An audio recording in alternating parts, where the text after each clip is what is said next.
আজকে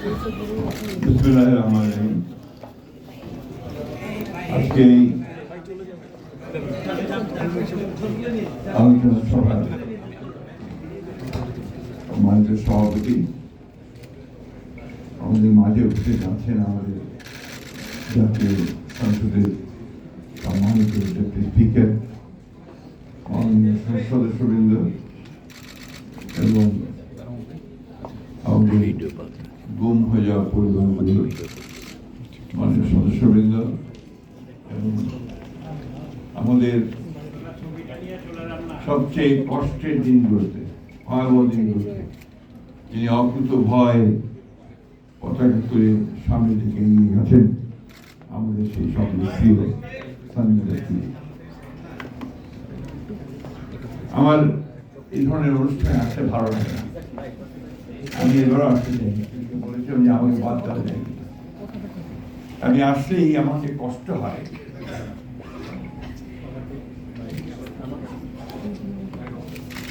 এই কষ্টটা আমি সবসময় নিতে চাই না। দীর্ঘ 10 বছর ধরে এই কষ্ট আমরা পরিবারগুলো তাদের স্বজন হারা যে বেদনা, খুঁজে না পাওয়ার যে বেদনা, সেই বেদনা, আর আমরা তার সাক্ষী হয়ে থাকার যে বেদনা। কয়েকদিন আগে তুলি আমাদের মায়ের ডাকে ছোট্ট ছোট মেয়েগুলো এখন বড় হয়েছে, কলেজে পড়ছে, ক্লাস 10-এ পড়ছে, সুন্দর শাড়ি পরে ওরা পার্লামেন্টে গিয়েছিল, পার্লামেন্ট দেখতে। ওখান থেকে ওরা আমার ঘরে এসেছিল, আমি প্রধানমন্ত্রীকে ডেকে নিয়ে এসেছিলাম, তাদের সাথে কথা বলেছেন, কথা দিয়েছেন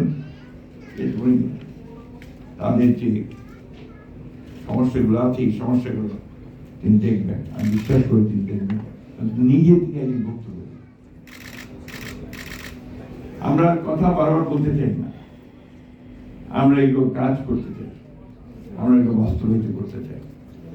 আমাদের শ্রদ্ধেয় নূর খান ভাই যে কথাগুলো বললেন অত্যন্ত আতঙ্কের কথা। যদি আবার সেই ধরনের কোনো আচরণ দেখা যায়, আমাদেরকে সমবেতভাবে এটা প্রতিরোধ করতে হবে। আর আমাদের চিফ প্রসিকিউটর আসার কথা শুনিয়েছেন, অত্যন্ত আন্তরিক মানুষ, কাজের মানুষ। আমি বিশ্বাস করি খুব দ্রুত বিচারগুলো এগিয়ে যাবে এবং এটার জন্য সহযোগিতা করার জন্য সরকারের তরফ থেকে যেন সম্পূর্ণ সহযোগিতা করা হয় তার ব্যবস্থা আমরা করার চেষ্টা করি। আমরা ভাতা ব্যাপারে আমি নিজে সোচ্চার। আমি বারবার করে বলেছি, যদি মুক্তিযোদ্ধাদের ভাতা দেওয়া হয়, জুলাই যোদ্ধাদের ভাতা দেওয়া হয়, তাহলে গুম হয়ে পরিবারগুলো কেন ভাতা দেওয়া হবে? অবশ্যই ভাতা দিতে হবে, এবং সেটা আমরা এই বাজেটেই তার প্রভিশন রাখার ব্যবস্থা করবো। এটা কম্পেনসেট করা যাবে না, তাদের ক্ষতিগুলো পাশে তো দাঁড়াতে পারি। আমরা আমাদের রাষ্ট্র হিসেবে আমরা তাদের সহযোগী হিসেবে তাদের পাশে দাঁড়াতে পারি, তাদেরকে সাহস দিতে পারি। যখন এই বাচ্চাগুলো বড় হচ্ছে, ভালো স্কুলে পড়া, একটু ভালো থাকা এবং তাদের ভবিষ্যৎকে নির্মাণ করার জন্য সুযোগ সৃষ্টি করে দেওয়া, এই বিষয়গুলোকে রাষ্ট্র করতে পারে। আমি বিশ্বাস করি যে এগুলো রাষ্ট্র করবে, এটা রাষ্ট্রের দায়িত্ব বলে আমি বিশ্বাস করি।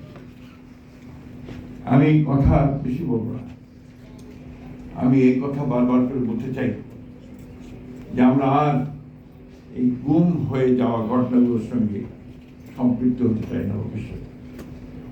এটা একটা হিউম্যানিটির বিরুদ্ধে একটা ক্রাইম, মানবতার বিরুদ্ধে একটা অপরাধ। প্রকাশ্যে এদের বিচার হওয়া উচিত, শাস্তি হওয়া উচিত। আল্লাহর অশেষ রহমতে সবচেয়ে ভয়াবহ যে লোকটা এই জিয়া ধরা পড়েছে, তার বিচার হচ্ছে। আরেকজন ধরা পড়েছে দুবাইতে, বেনজির।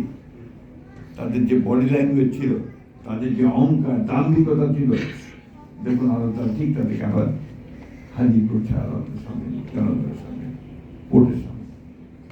আমি বিশ্বাস করি একে একে প্রত্যেককে ধরা পড়বে, প্রত্যেকের বিচার হবে, আল্লাহ তাআলা আমাদেরকে সেটা দেখাবে, আমি এটা বিশ্বাস করি। আমরা এই সব গুম হওয়া, অত্যাচারিত, নির্যাতিত এগুলো কোনো দলীয় রাজনীতি করতে চাই না। এ ব্যাপারে আমরা সবাই এক।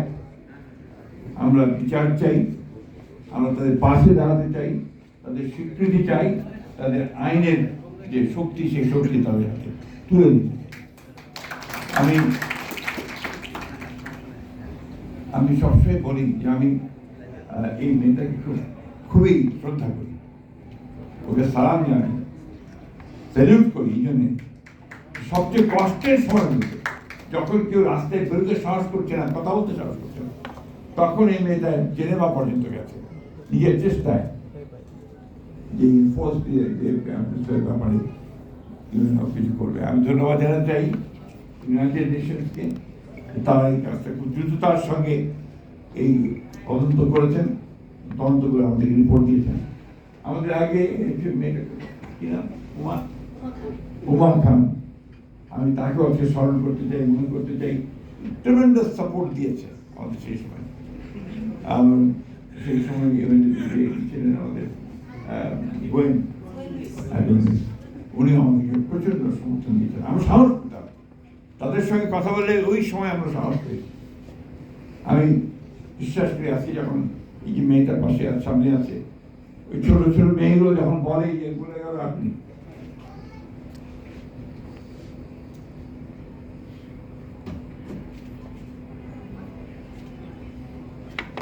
কষ্ট রাখা যায়।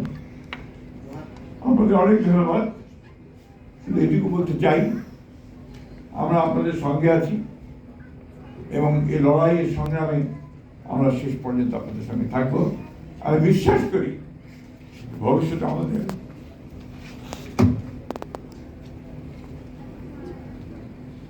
আর এই কষ্টের শিকার হতে হবে না। ধন্যবাদ।